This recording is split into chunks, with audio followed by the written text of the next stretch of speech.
by Mr. Bill Quinn. Oh, say, can you see by the dawn's early light what so proudly we hailed at the twilight's last gleaming, whose broad stripes and bright stars through the perilous fight gave proof through the night that our flag was still there. Oh, say does that star-spangled banner yet wave? Oh, the land of the free and the home of the brave.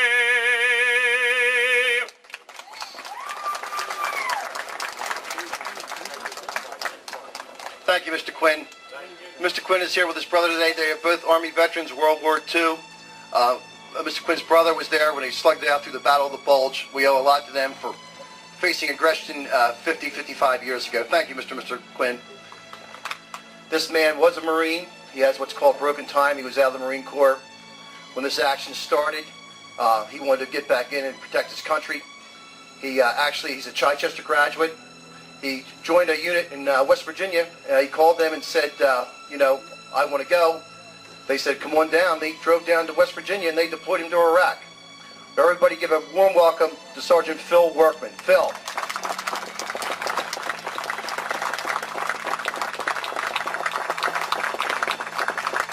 We're all very grateful for your sacrifice, Phil.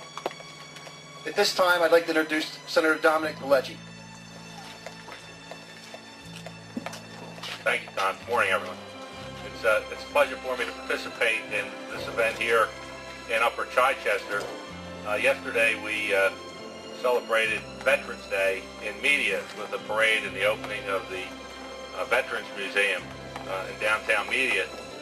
And most of you know that Veterans Day originally was Armistice Day, which marked the ending of World War I, when the Germans signed the armistice at the 11th day, 11th hour, 11th month in 1918, and it was after World War II we called it Veterans Day. But the historians say that that end of World War I and how that ended really impacted the rest of the 20th century, and the events in Europe and in the Western world, including the events that led up to World War II, were all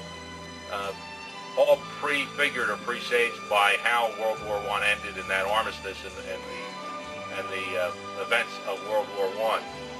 But I think the most important thing to remember is that the reaction of the country has been to reaffirm the individual liberties and freedoms that we enjoy in this country, and not to react as those people who were involved in September 11th, 2001 would have liked us to react, to become more repressive, less free, have less individual liberties, and that freedom comes at a tremendous cost, and those people who are serving now in Afghanistan and Iraq are paying that cost in their families. So it's certainly something that we should remember, and I commend Commissioner Furrow and the Upper Chichester commissioners for taking the really beneficial and noteworthy step of establishing this memorial here right in the municipal complex.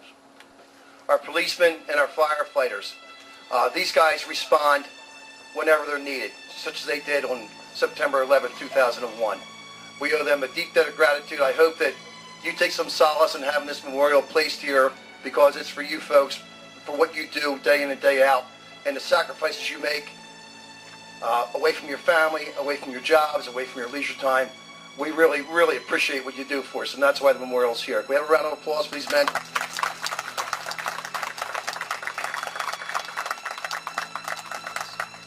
And of course, I think it's time that we should mention our local artist, Ferenc Rozsa. We're going to stand Frank, and his wife, Victoria. Thank you. Frank volunteered to make this. He is an artist. He lives on Thornton Road in Upper Chichester, and he wanted this. He felt this in his heart to do this, and I think it's quite beautiful. It denotes, of course, the Twin Towers.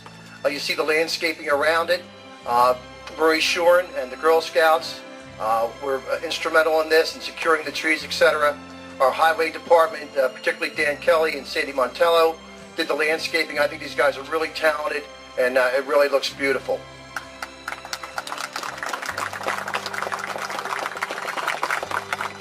Of course, it goes without saying that anytime I get a microphone in my hand, it's usually due to the great efforts of Joan Morrison. Thank you, Joan.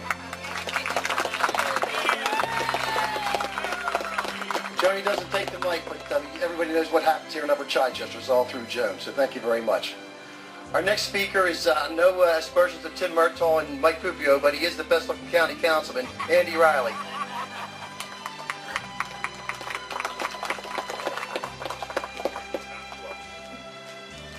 I'm sure Mary Alice Brennan and Linda Cardizano may dispute that, and rightfully so. Rightfully so. Thank you, Tom. I'm pleased to be here on behalf of County Council for this ceremony today.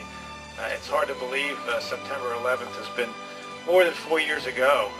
That morning was a Tuesday, as you all know, and I was in the office of Wally Nunn, a Vietnam War veteran who was our County Council chairman at the time. And we were preparing for a 10 o'clock meeting. Wally and I were going over the agenda, and he always had MSNBC on, the financial wizard that he was. And we saw it right there as soon as it broadcast, and it was devastating, just totally devastating. I can remember as about a 12-year-old boy, my father was a prosecutor, and we'd go into the district attorney's office in Delaware County, and on the side of the district attorney's office is a monument with a Civil War soldier.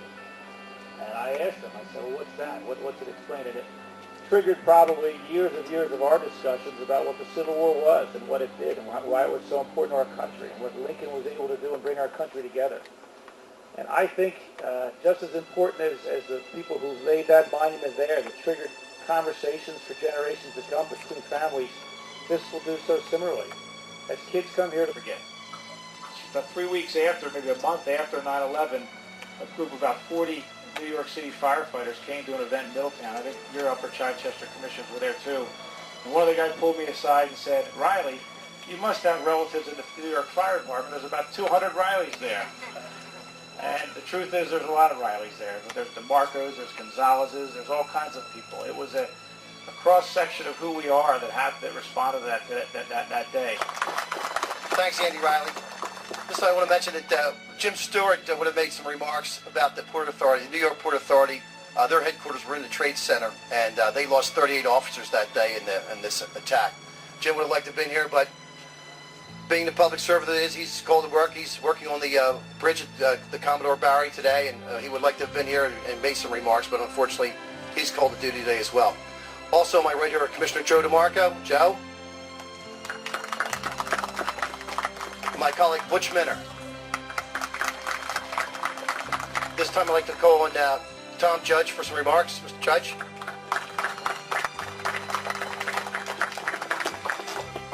Thank you very much, Tom.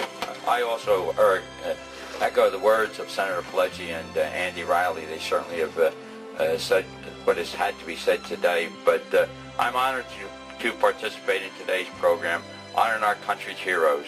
This includes all veterans who have served this nation, those individuals who serve our nation today, and the individuals and families whose lives have been forever altered by the disaster we now identify as 9/11. This memorial will serve to help us never forget to honor the men and women who gave their lives in the name of freedom. God bless America. Thank you very much.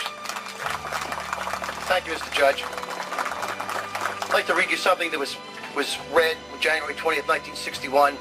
I think it's still very appropriate today. This is in President John F. Kennedy's inaugural address. Let every nation know, whether it wishes us well or ill, that we will pay any price, bear any burden, meet any hardship, support any friend, oppose any foe, to secure the success of liberty. I think it stands very well today as it did 40-some years ago.